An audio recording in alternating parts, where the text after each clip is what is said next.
नमस्कार। क्या आपने कभी सोचा है कि 60 साल की उम्र के बाद जब आपकी सैलरी बंद हो जाएगी, तो आपका घर का खर्चा कैसे चलेगा?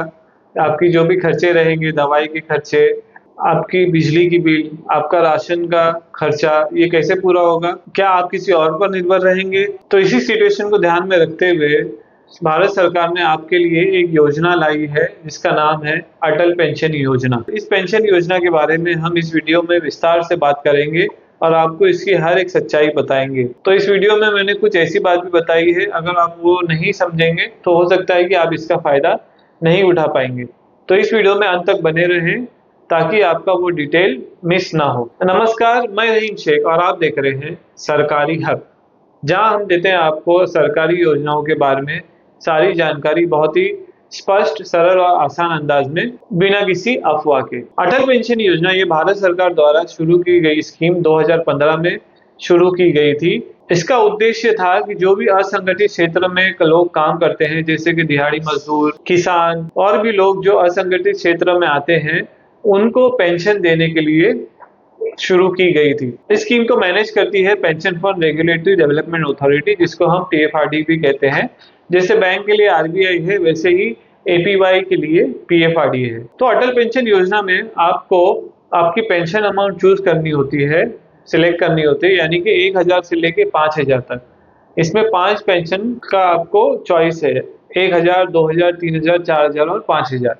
तो आपको पहले अपना पेंशन चूज करना है कि आपको कितनी पेंशन चाहिए और आपकी एज कितनी है, और आप इसमें जो होने वाला कंट्रीब्यूशन है, जो आपको करना है, वो आपको हर महीने में एक बार करना है, हर 3 महीने में एक बार करना है या 6 महीने में एक बार करना है।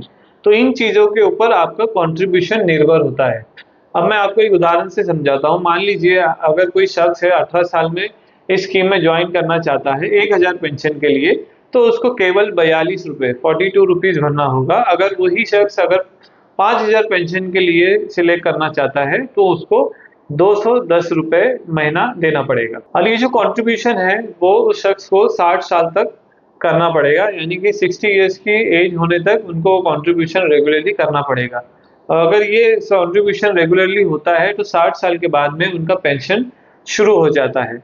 यानी कि अगर उन्होंने 5000 का पेंशन लिया था मान लीजिए, तो उनको हर महीना 5000 पेंशन मिलेगा। और यहाँ पे एक पॉइंट मैं बहुत इंपॉर्टेंट आपको बता दूं, जो कोई नहीं बताता है, वो ये है कि ये एक मिनिमम गारंटीड पेंशन स्कीम है। यानी कि आपको जो ये गारंटी दी गई है, अगर आपने 5000 का पेंशन सिलेक्ट किया था, तो आपको हर महीना कम से कम 5000 मिलेगा ही मिलेगा।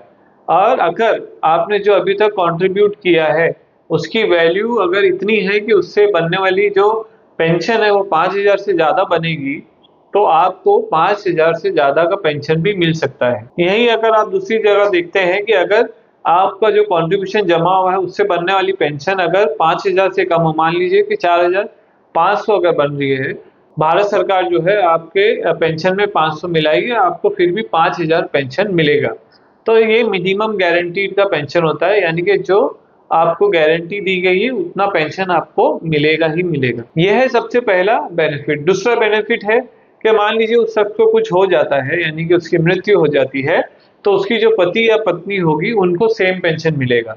यानी कि अगर जो शख्स है जिसने लिया था एपीवाई अकाउंट, उसने 5000 सिलेक्ट किया था, तो उसके स्पाउस को, यानी कि पति या पत्नी को भी 5000 का पेंशन मिलेगा जब तक वो जीवित है। ये उसका दूसरा बेनिफिट। अब तीसरा बेनिफिट ये है, दोनों की मृत्यु के बाद जो उनके नॉमिनी होंगे, चाहे उनका बेटा हो या बेटी, उनको पूरा का पूरा पैसा जो उन्होंने जमा किया है, प्लस उस पे जो भी उनको रिटर्न्स मिला है, प्रॉफिट मिला है, वो पूरा का पूरा मिला के उनके नॉमिनी को दे दिया जाएगा। और यहाँ पे पीएफआरडी कहते हैं कि 5000 का कोई अगर पेंशन लेता है, तो ये जो अमाउंट जमा होता है, वो लगभग 8,50,000 के आसपास होता है। पर यहाँ पे एक इम्पोर्टेंट पॉइंट ये भी है कि ये 8,50,000 रुपया जो है, ये फिक्स नहीं है।